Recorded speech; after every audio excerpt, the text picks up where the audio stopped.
Hello everyone, welcome to CP classes. Guys, I am Ankit Kaushal. Hopefully आप अपने घर में सब अच्छे होंगे। तो गाइस, अच्छे रहिए, ध्यान रखिए अपना। एंड गाइस, आज हम डिस्कस करेंगे घटना चक्कर सीरीज में ज्योग्राफी से रिलेटेड क्वेश्चंस। तो चलिए सेशन को स्टार्ट करते हैं। क्वेश्चन फर्स्ट है, which river has a source near Mansarovar lake in Tibet? Option A है ब्रह्मपुत्र, ऑप्शन बी है सतलुज, ऑप्शन सी है इंडस एंड ऑप्शन डी है ऑल ऑफ दिस। बहुत ईजी क्वेश्चन है। वीडियो को पॉज कीजिए, 5 सेकंड का टाइमर ऑन कीजिए और इस क्वेश्चन को, इवन सभी क्वेश्चंस को आपने पहले क्विज की तरह अटेम्प्ट करना है। और लास्ट में आपने कमेंट सेक्शन में बताना जरूर है आउट ऑफ 5 आपके कितने क्वेश्चंस ठीक हुए। अब देखिए, एक दो क्वेश्चन अगर आपके गलत हो भी जाते हैं कोई दिक्कत नहीं, जब हम डिटेल में डिस्कस करेंगे तो वही क्वेश्चन आपको यहीं कहीं याद हो जाएंगे। तो होपफुली इस क्वेश्चन को आपने अभी तक अटेम्प्ट कर लिया होगा। तो यहाँ पर ऑप्शन डी बिल्कुल सही हो जाएगा। तीनों नदियों का ओरिजिन हमें कहाँ से देखने को मिलता है? Tibet. Near about Mansarovar lake 80 kilometre के एरिया के आसपास से इन तीनों रिवर का ओरिजिन होता है। डिटेल में डिस्कस कर लेते हैं। सबसे पहले हम डिस्कस करेंगे इंडस रिवर को। इंडस रिवर का ओरिजिन होता है बुखार glacier near about Kailash mountain range. और इंडस रिवर जहाँ से निकलती है उस जगह को कहा जाता है सिंगे खंबन या फिर लॉयंस माउथ। इंडिया में एंटर करती है लद्दाख और झस्कार की पहाड़ियों से। और इंडिया में इसका फ्लो हमें 20% देखने को मिलता है। मेनली इसका फ्लो हमें पाकिस्तान में देखने को मिलता है और that's why life line of Pakistan Indus river को कहा जाता है। अब देखिए, इंडस रिवर की बहुत सारी ट्रिब्यूटरीज हैं, लेकिन 5 ट्रिब्यूटरीज का संगम होता है पाकिस्तान के मिठानकोट पंजाब में। सतलुज, ब्यास, चेनाब, रावी एंड झेलम। और मिठानकोट पाकिस्तान पंजाब, अच्छा पंजाब आपको पता है हमारे देश में भी है। 1947 में पाकिस्तान भी इंडिया का पार्ट हुआ करता था। तो पंजाब का नाम बेसिकली पंज दरियादी भूमि मतलब 5 रिवर का जो संगम होता है उसी के बिहाफ पर रखा हुआ है। और देन मिठानकोट के बाद इंडस रिवर का जो ड्रेनेज है वो हमें कहाँ पर देखने को मिलता है? अरेबियन सी में। उसके बाद देखिए, हम डिस्कस करेंगे ब्रह्मपुत्र। ब्रह्मपुत्र को तसांगपू या द प्यूरीफायर कहा जाता है। इसका ओरिजिन होता है भागीरथ या फिर चिमांग यांगडुंग ग्लेशियर। ज्यादातर ये पूछा जाता है कि ब्रह्मपुत्र का ओरिजिन कहाँ से होता है? Chemayungdung glacier near about Kailash mountain range. India में एंटर करती है नमछा बारवा पास, सियांग और दियांग डिस्ट्रिक्ट ऑफ अरुणाचल प्रदेश। और ब्रह्मपुत्र इंडिया में इसको तुसांग पियोहू ही कहा जाता है जब तक ये अपनी दो ट्रिब्यूटरी से नहीं मिलती, दिबांग एंड लोहित। उसके बाद जाकर ये बनती है ब्रह्मपुत्र। फिर ब्रह्मपुत्र असम से होकर जब बांग्लादेश में एंटर करती है देन इसका नाम हो जाता है जमुना। और जमुना पद्मा से मिलती है। पद्मा हम कौन सी रिवर को कहते हैं? गंगा। जब गंगा बांग्लादेश में एंटर करती है तो इस रिवर का नाम क्या हो जाता है? पद्मा। पद्मा और जमुना मिलकर क्या बनाती है? मेघना, मतलब सबसे बड़ा डेल्टा। और देन इनका हमें ड्रेनेज देखने को मिलता है बे ऑफ बंगाल में। अब सतलुज रिवर का origin Rakas lake near about Mansarovar lake. और ये इसको बेसिकली लांगचेन खम्बन कहा जाता है तिब्बत में। और ये इंडस के पैरेलल ही चलती है और फिर इंडिया में एंटर करती है। और देन उसके बाद आपको यहाँ पर याद रखना है सतलुज से इट पासेस थ्रू द शिपलीला पास। और मेनली जो इसका हमें ड्रेनेज देखने को मिलता है वो कहाँ पर देखने को मिलता है? मिठानकोट में इसका मिलन हो जाता है बाकी की जो ट्रिब्यूटरीज हैं इंडस की। और उसके बाद अरेबियन सी में इसका हमें ड्रेनेज देखने को मिलता है। चलिए नेक्स्ट क्वेश्चन देख लेते हैं। Which of the following river is joining with Ganga in Bihar? अब देखो, ये क्वेश्चन थोड़ा सा ट्रिकी है। अब बिहार के पॉइंट ऑफ व्यू से पूछा हुआ है तो हमें गंगा को काफी डिटेल में पढ़ना होगा। और आपको पता ही होगा ज्योग्राफी फॉर ऑल में मैंने सभी रिवर्स को बहुत ही डिटेल में आपको पढ़ाया था। और इवन हमने उसकी ट्रिब्यूटरीज को भी डिस्कस करा था कि कहाँ पर ओरिजिन होता है, कहाँ पर ट्रिब्यूटरीज आकर मिलती हैं। तो वो सेशन अगर आपने देखे हो तो डेफिनेटली ये क्वेश्चन आप बहुत ही इजीली अटेम्प्ट कर पाओगे। बट चलिए अभी हम क्वेश्चन पर आते हैं। कौन सी रिवर गंगा को ज्वाइन करती है बिहार में? गंडक, सोन, घाघरा एंड पुनपुन। तो काफी अच्छा क्वेश्चन है। होपफुली अभी तक आपने इस क्वेश्चन को अटेम्प्ट कर लिया होगा। तो यहाँ पर ये चारों नदियां ज्वाइन करती हैं बिहार में। तो आपका ऑप्शन ए बिल्कुल सही हो जाएगा। गंडक, सोन, घाघरा एंड पुनपुन। एक बार हम इस में समझते हैं कि गंगा का ओरिजिन कहाँ से होता है। तो देखिए, यमुनोत्री ग्लेशियर से निकलती है यमुना, यहाँ पर यमुना लिख लेना। गंगोत्री ग्लेशियर से निकलती है भागीरथी रिवर। केदारनाथ से निकलती है मंदाकिनी एंड बद्रीनाथ से निकलती है अलकनंदा। अलकनंदा अपनी 3 ट्रिब्यूटरी से मिलती है। धौलीगंगा से मिलती है विष्णुप्रयाग में, नंदाकिनी से मिलती है नंदप्रयाग में, पिंडार गंगा से मिलती है करण प्रयाग में। उसके बाद इसका नाम अलकनंदा ही रहती है। अलकनंदा फिर आगे फ्लो करती है देन मंदाकिनी से मिलती है रुद्रप्रयाग में। और उसके बाद रुद्रप्रयाग के बाद भी इसका नाम अलकनंदा ही रहता है। अलकनंदा भागीरथी को ज्वाइन करती है देवप्रयाग में और यहाँ पर ही फॉर्मेशन होता है गंगा का। गंगा, यमुना और सरस्वती, ये तीनों मिलती हैं प्रयागराज में। प्रयागराज को पहले हम इलाहाबाद कहते थे। अच्छा, यमुना 800 किलोमीटर पैरेलल चलती है गंगा के, और देन ज्वाइन करती है प्रयागराज में। और ये बेसिकली गंगा रिवर सिस्टम है। और एक बार हम इस मैप के अकॉर्डिंगली भी समझ लेते हैं, यहाँ पर हमें समझ में आएगा कि बिहार में कौन कौन सी रिवर्स हमें देखने को मिलती है जो गंगा को ज्वाइन करती है। गंडक, घाघरा, तो यहाँ पर आप देख सकते हैं। उसके बाद ये आपको यहाँ पर कोसी रिवर देखने को मिलेगी, तो कोसी ऑप्शन में नहीं था।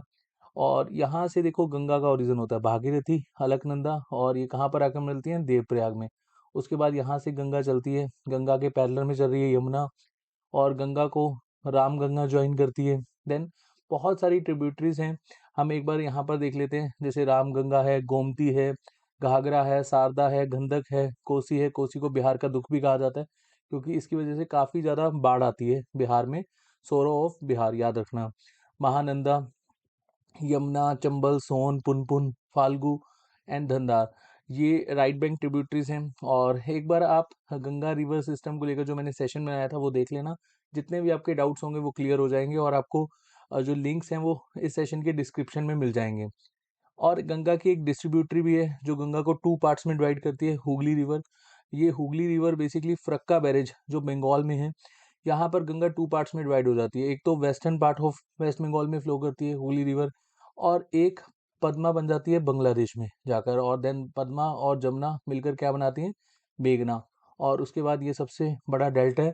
और फिर लास्ट में इनका ड्रेनेज हमें कहाँ देखने को मिलता है, बे ऑफ बंगाल में। चलिए नेक्स्ट क्वेश्चन देख लेते हैं। Banni grassland, often refer to as a largest tropical grassland in Asia, is located in which state. Map के पॉइंट ऑफ व्यू से आपको समझ में आ गया होगा, और यहाँ पर इसका आंसर हो जाएगा गुजरात। बहुत इजी क्वेश्चन था, स्ट्रेट फॉरवर्ड क्वेश्चन था, तो इस क्वेश्चन को याद रखना। और एक बार हम ग्रासलैंड से रिलेटेड एक सेशन लेकर आएंगे, जहाँ पर मैं आपको 10 मिनट के आसपास सभी के सभी कंसेप्ट बता दूंगा, और जो ग्रासलैंड इंपॉर्टेंट है वो भी हम डिस्कस कर लेंगे। चलिए नेक्स्ट क्वेश्चन देख लेते हैं। Mountain range present in north America is Alps, Himalaya, Andes, Rocky. अब ऐसे ट्रिकी बेस्ड क्वेश्चन पूछे जाते हैं कि नॉर्थ अमेरिका में कौन सी माउंटेन रेंज है। तो देखिए आपको यहाँ पर याद रखना है Rocky, sorry Rocky mountain range है। एक बार हम इस मैप के माध्यम से सभी की सभी रेंज देख लेते हैं। रॉकी माउंटेन रेंज आपको देखने को मिलेगी नॉर्थ अमेरिका में, एंडेस आपको देखने को मिलेगी साउथ अमेरिका में। उसके बाद ग्रेट डिवाइडिंग रेंज ये आपको देखने को मिलेगी ऑस्ट्रेलिया में। हिमालय आप सब जानती हैं इंडियन सब कॉन्टिनेंट में है। तो यहाँ सभी की सभी जो माउंटेन रेंजेस हैं इस मैप के माध्यम से आप एक बार रिवाइज कर सकते हो। पीडीएफ जैसे आपको टेलीग्राम चैनल पर मिलेगी, पीडीएफ अब आपको टाइम टू टाइम मिलती रहेगी, जिससे आप अच्छे से रिवाइज कर पाओ। बस आपको करना क्या है, जो भी आपके डाउट्स होते हैं आप कमेंट सेक्शन में लिखा करो, वहां पर आपके डाउट्स हम सॉल्व करा करेंगे। क्योंकि कई बार हमारे डाउट्स रह जाते हैं। एक बार आपको इस स्लाइड के माध्यम से ये भी देखना है कि highest peak of the world कौन सी है, माउंट एवरेस्ट। माउंट एवरेस्ट को नेपाल में कहा जाता है सागरमठ, और तिब्बत में इसको कहा जाता है चोमू लांगमा। तिब्बत चाइना का पार्ट है, तो समटाइम चाइना से रिलेटेड ये क्वेश्चन पूछा जाता है। और उसके बाद सेकंड हाईएस्ट पीक है केटू, काराकोरम रेंज, गॉडविन अस्टिन भी कहा जाता है। ये आज की डेट में पाकिस्तान ऑक्यूपाइड कश्मीर में। कंचनजंगा इंडिया की हाईएस्ट पीक है और थर्ड लार्जेस्ट पीक है।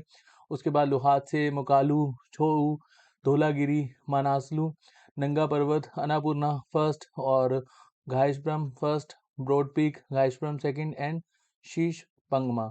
ये सभी की सभी जो हाईएस्ट पीक है ये आपको पता होना चाहिए कि कौन सी कंट्री पे लाई करती हैं। ये आपसे क्वेश्चन है मेरा, आप मुझे कमेंट सेक्शन में सभी की सभी जितनी भी माउंटेन पीक है उसके बाद बताएंगे कि कौन सी कंट्री में लाई करती हैं। यहाँ पर देखिए एशिया की हाईएस्ट पीक कौन सी है, माउंट एवरेस्ट। और साउथ अमेरिका की कैनग्यू, देनाली, नॉर्थ अमेरिका की किलीमंजारो, अफ्रीका की, और ये एक्टिव वोल्केनो भी है। एल्ब्रस यूरोप की, विंस ऑफ मैसिव अंटार्कटिका की, एंड पंकंग जाया अस्ट्रालेसिया जो अब हम न्यूजीलैंड, ऑस्ट्रेलिया और इनके आसपास की जो आइलैंड्स को मिला देते हैं तो अस्ट्रालेसिया बोला जाता है। ऑस्ट्रेलिया की है कॉसिस्को। और उसके बाद सेकंड भी आप याद कर सकते हैं, वैसे फर्स्ट ही आप याद रखें तो भी आप यहाँ पर इन क्वेश्चंस को अटेम्प्ट कर पाएंगे। मेनली फर्स्ट ही पूछी जाती है। चलिए आज का जो हमारा लास्ट क्वेश्चन है, which one of the following is a landlocked country, Belgium, Hungary, Romania, Ukraine. और बीपीएससी में एक ऑप्शन पूछा जाता है none of the above and more than one of the above. तो ये बीपीएससी में क्वेश्चन आया हुआ है। तो होपफुली अभी तक आपने इस क्वेश्चन को अटेम्प्ट कर लिया होगा। यहाँ पर सही आंसर हो जाएगा हंगरी। एक बार हम मैप के माध्यम से देख लेते हैं कौन-कौन सी कंट्री लैंडलॉक कंट्री हैं। जैसे यहाँ पर आप देख सकते हैं उज़्बेकिस्तान है, कज़ाकिस्तान है, मंगोलिया है। ये सभी कंट्रीज़ को एक बार आपने रिवाइज़ करना है और बहुत जल्द हम शॉर्ट वीडियोज़ में आपको ट्रिक्स के माध्यम से सभी के सभी जो इम्पोर्टेंट फैक्ट्स हैं वो आपको रिवाइज़ करवा देंगे। तो वो शॉर्ट्स आपने देखने हैं और जितनी भी ट्रिक्स होंगी वो आपने एक बार नोट डाउन कर लेनी है। समटाइम्स क्या होता है कि हमें ट्रिक के बिहाफ़ पर क्वेश्चन्स याद रह जाते हैं। और एक बार हम यहाँ पर हंगरी को अच्छे से डिस्कस कर लेते हैं। लैंडलॉक्ड कंट्री का मतलब क्या होता है? जो चारों ओर से लैंड से घिरी होती है। और लार्जेस्ट लैंडलॉक्ड कंट्री कौन-सी है? कज़ाकिस्तान। स्मॉलेस्ट कौन-सी है? Vatican city. लेकिन अगर आपसे क्वेश्चन पूछा जाएगा पॉपुलेशन के बिहाफ पर कौन-सी कंट्री लार्जेस्ट है? इथियोपिया। और सबसे स्मॉलेस्ट है वेटिकन सिटी। मात्र 800-900 के आसपास यहाँ पर लोग रहते हैं। और डबल लैंडलॉक्ड कंट्री कौन-सी होती है? जो बेसिकली एक कंट्री ऐसे समझ लो ये लैंडलॉक है और इसके चारों ओर भी लैंडलॉक कंट्री है, तो उसको क्या कहा जाता है? Double landlock country. Uzbekistan and Liechten Liechtenstein, hopefully यहाँ पर मैं नाम से ले रहा हूँ, एक बार आप इसको गूगल कर लेना। तो आज जो हमने 5 क्वेश्चन डिस्कस करे, अगर इसमें आपका कोई डाउट है प्लीज़ कमेंट सेक्शन में पोस्ट करिएगा। नेक्स्ट सेशन में बहुत जल्द मिलेंगे, तब तक के लिए अपना ध्यान रखिए। Bye bye, take care.